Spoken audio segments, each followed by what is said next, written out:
আসসালামু আলাইকুম। আপনারা সবাই কেমন আছেন? নিশ্চয় ভালো আছেন। আমি আজকে ডিম ভুনার রেসিপি নিয়ে হাজির হয়ে গেলাম। আমার ডিম ভুনার রেসিপি রান্না করতে যা যা লাগবে আমি আপনাদের সঙ্গে শেয়ার করব। আমার ডিম রান্না করার জন্য কি কি লাগবে আমি আপনাদেরকে দেখাবো। এই তো দেখুন, হলুদ, শুকনো লঙ্কা, ধনিয়ার গুঁড়া, কাঁচামরিচ ফালি, আদার পেস্ট, জিরার পেস্ট, রসুন পেস্ট, এই তো দুইটা তেজপাতা আছে এখানে পরিমাণ মতো লবণ আছে। এখন আমি প্রসেসটা শুরু করব। তো আমি প্যান বসিয়ে দিয়েছি রান্না করার জন্য। প্রথমে আমি পরিমাণ মতো কিছু সাদা তেল দিয়ে দিলাম।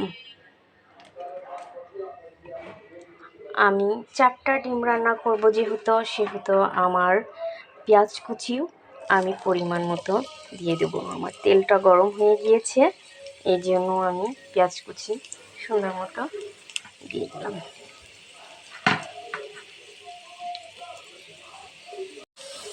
লাল হয়ে যাবে তখন আমি একে একে মশলাগুলো দিয়ে দেবো। এই তো আমার পেঁয়াজগুলি লাল হয়ে এসেছে। এখন আমি একে একে মশলাগুলো দিয়ে দেবো। প্রথমে আমি জিরা বাটা, এরপরে আমার আদা পেস্ট এবং রসুনের পেস্ট দিয়ে দেব, একটু হলুদ গুঁড়া দিয়ে দেব। এখন এগুলো সুন্দর মতো নাড়তে থাকবো আমি।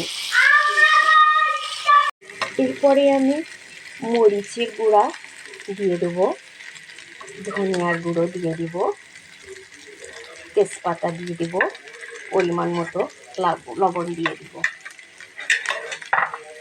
এই তো সুন্দর মতো মশলাগুলো আমি নেড়ে নেব। নেড়ে আমি এর সঙ্গে কিছুটা পানি অ্যাড করে দিব।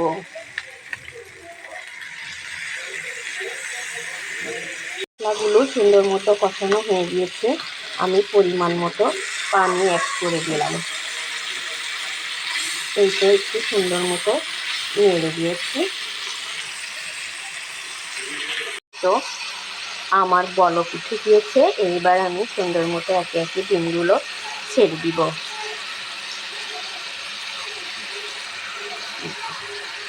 2-4টা কাঁচামরিচ ফালি অ্যাড করে দিব। তো সুন্দর মতো আমি নেড়ে দিয়েছি। এখন দেখুন কি সুন্দর,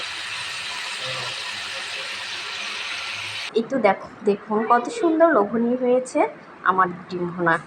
আপনাদের যদি ভালো লেগে থাকে আমাকে ফলো করে দিয়েন, সুন্দর সুন্দর কমেন্টস করে দিয়েন।